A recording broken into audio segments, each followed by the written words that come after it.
Tony, তুমি আমার ক্লায়েন্টকে কোন অপরাধে অ্যারেস্ট করেছো? ও একটা মেয়েকে মার্ডার করেছে, সেই অপরাধ। আমার ক্লায়েন্ট কোনো মার্ডার করেনি।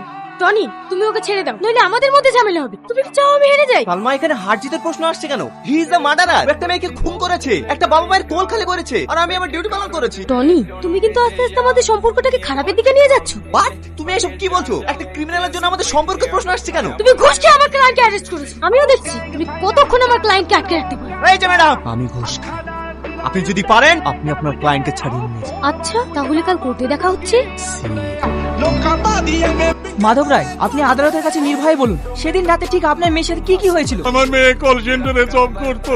আমাদের বেঁচে থাকার ভরসা ছিল একমাত্র আমার মেয়ে, কিন্তু এই জানোয়ারটা আমার মেয়েকে শেষ করে দিয়েছে। আমি ওর উপযুক্ত শাস্তি চাই। অবজেকশন মাই লর্ড, এনার মেয়ে ছিল একজন লম্পট দুশ্চরিত্র। তিনি টাকার বিনিময়ে দেহ বিক্রি করে আর সেই টাকায় বসে বসে খেত এই বাবা মা। ইওর অনার, আমার মক্কেল হচ্ছে একজন সমাজের সভ্য ভদ্র প্রতিষ্ঠিত বিজনেস। এরা আমার মক্কেলকে ফাঁসে যেন আমার মক্কেলের কাছে মোটা অঙ্কের টাকা নিয়ে বাকি জীবনটা আরো মাইসে কাটাতে পারে। আমার মেয়ে নোংরা ছিল না, আমার মেয়ে সৎ পথে ইনকাম করতো। আমরা কোনো পাপের টাকা খাই না।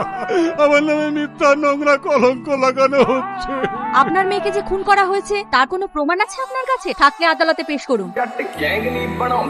আসামি রাজের কোনো উপযুক্ত প্রমাণ না থাকায় আদালত তাকে সম্মানের সহিত বেকসুর। এক্সকিউজ মি ম্যাডাম, আমার কাছে এই কেসের উপযুক্ত সাক্ষী আছে। আমি চাই আদালত তার বয়ান শুনুন। Objection my lord.